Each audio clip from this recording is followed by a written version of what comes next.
생명과학원 두 번째 시간으로요. 바이러스에 대해서 강의를 하도록 하겠습니다. 바이러스는요, 우리가 앞에서 배운 생명현상의 특성 6가지와 연관지어서 설명할 예정이니까요. 앞에 내용 간단하게 한번 읽어보시고 오시면 되겠습니다. 자, 그럼 바이러스에 대한 강의 시작하도록 하겠습니다. 네, 바이러스. 바이러스는요, 살아있는 생물체에 기생하고 그리고 특이하게도 이 하나가 독립적인 생물체가 아니라 생물체 내에서만 증식이 가능한 아주 특이한 미생물이라고 볼 수가 있겠습니다.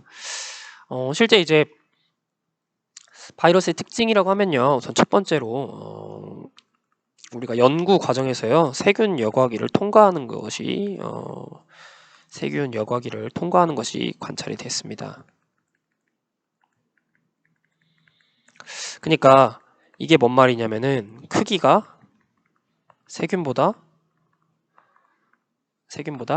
작다 라고 볼 수가 있겠고요.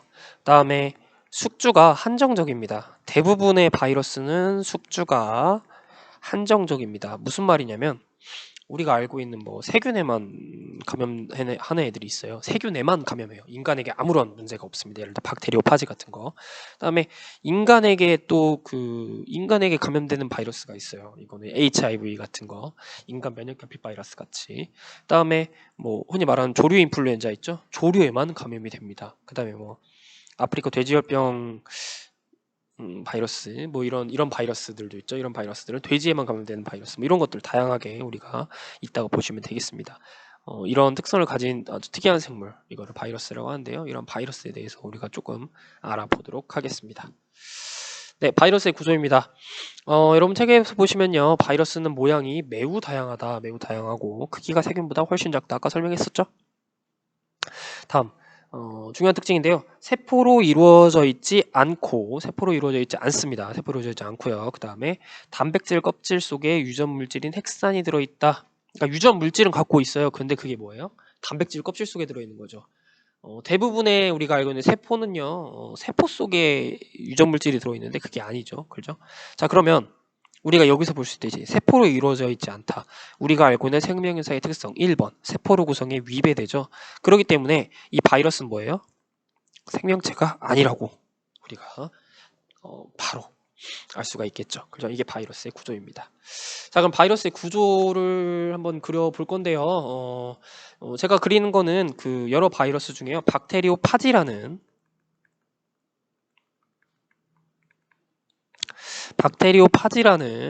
바이러스입니다. 이 박테리오파지는요, 박테리오가 뭐냐면 숙주예요. 숙주가 뭐다? 박테리아. 그러니까 세균이죠.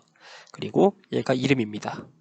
그러니까 박테리아에 감염되는 파지라는 바이러스. 네. 구조가 특이해서 보통 많이 그 내용이 나오거든요. 어떻게 생겼냐? 이렇게 생겼습니다. 이렇게. 이 겉에 그리고 있는 거, 이게 이제 단백질 껍질로 구성되어 있는 거예요. 이렇게 단백질 껍질로 구성되고 얘가 약간 바늘같이, 그러니까 바늘 같은 느낌의 뭔가가 있습니다. 바늘 같은 느낌의 이렇게 뾰족한 게 있고요. 자, 이런 단백질 껍질 안에 뭐가 들어있느냐? 이렇게 이런 식으로 유전 물질이 들어 있습니다. 아까 설명해 보면요, 이 유전 물질을 감싸고 있는 이 겉에가 전부 다 단백질 껍질입니다. 그냥 세포가 아니에요. 알겠죠? 단백질 껍질이에요. 그리고 이 안에 있는 거 유전 물질인데요.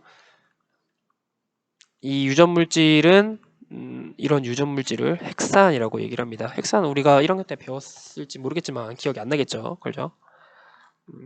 우리가 DNA나 RNA 같은 걸 핵산이라고 하는데요. 얘네가 유전 물질입니다. 유전 물질이 이렇게 안에 들어있는 구조입니다. 여기 있는 내용대로 이렇게 단백질 껍질 속에 유전 물질이 핵산이 들어있다고 했죠. 이게 바이러스의 구조라고 보시면 되겠습니다. 실제로 모양이 뭐 이렇게만 돼 있는 건 아니고요. 이런 막대 모양일 수도 있고, 이게 동그란 모양일 수도 있고, 이런 모양일 수도 있고, 아까 말한 박테리오파지 있죠. 이런 모양일 수도 있습니다. 모양은 아주 다양합니다. 알겠죠? 그래서 이제 뭐 우리가 알고 있는 뭐 코로나 바이러스라든지 바이러스 모양이 코로나 모양이다, 뭐 왕관 모양이다, 뭐 이렇게 해가지고 이제 코로나 바이러스라고 얘기를 하죠.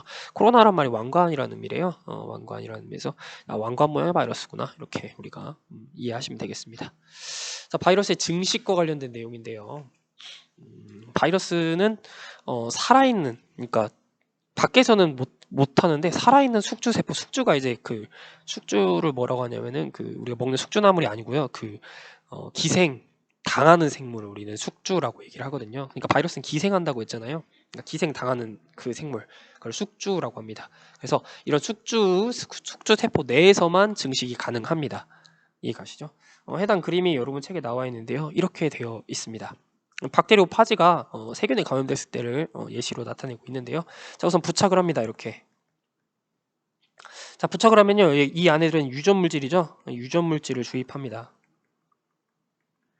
유전물질 주입하면서 보시면 아시겠지만 얘네가 무력화가 돼요. 세균의 DNA가 무력화됩니다. 무력화됩니다. 그래서 이 안에서 무슨 일이 일어나냐면요. 이 유전물질, 그러니까 이 유전물질 들어가게 되면 무슨 일이 일어나냐면은 숙주, 여기서는 세균이겠죠. 그죠? 숙주의 물질대사 기구, 그러니까 물질대사를 하는 기구 있죠. 물질대사 기구.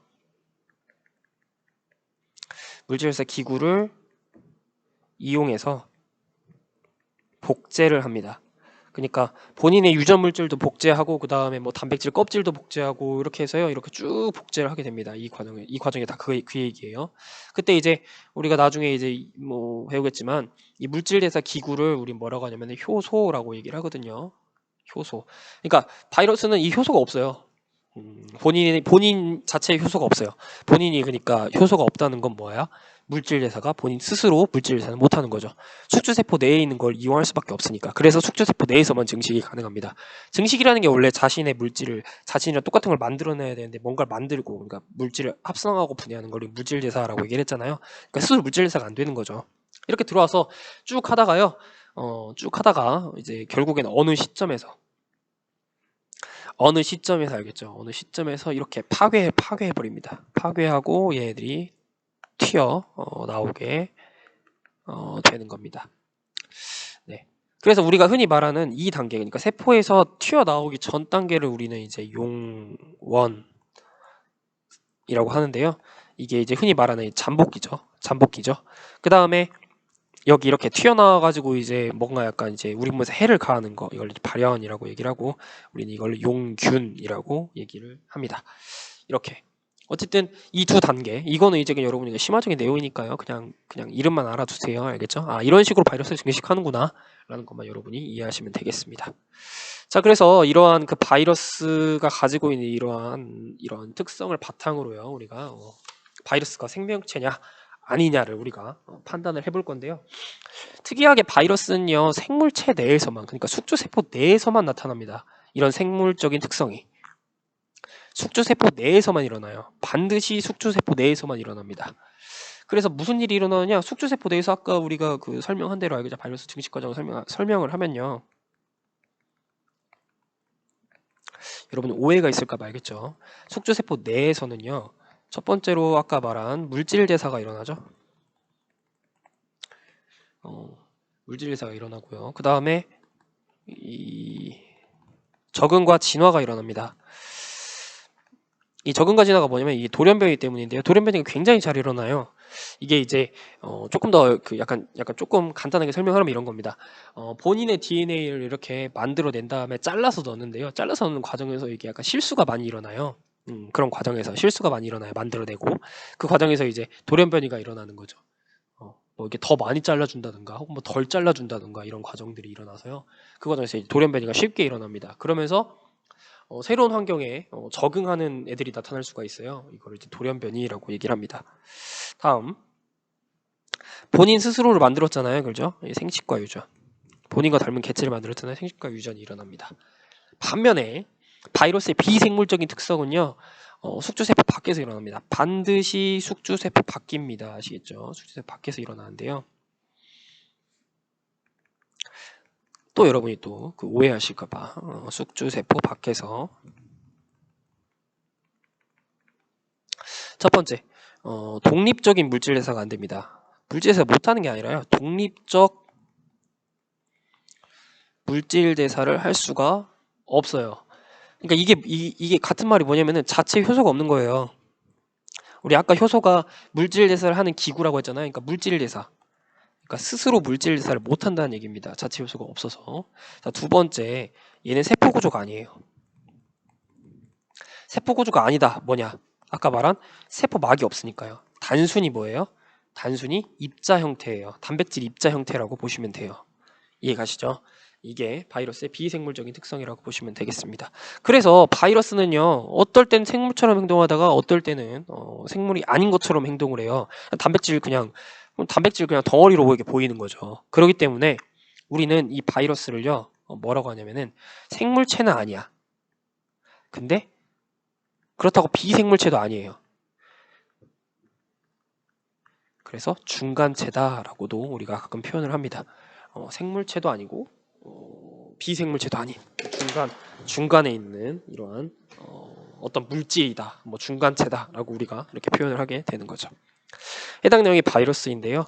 여기 이렇게 바이러스가 증식하는 과정에서 우리가 이런 걸 이렇게 도출을 해낸 겁니다. 생물적인 특성, 비생물적인 특성. 바이러스는 이제 일반적으로 그 앞에서 배운 생명 현상의 특성을 바탕으로 얘네가 생물이냐 아니냐를 이렇게 판단을 한 거니까요. 앞의 내용과 연관성이 분명히 있습니다. 그렇기 때문에 이렇게 내용들이 묶여 있는 거니까 여러분이 잘 이해하시면 좋겠습니다. 네, 이것으로 우리가 바이러스에 대한 강의를 마치도록 하겠습니다.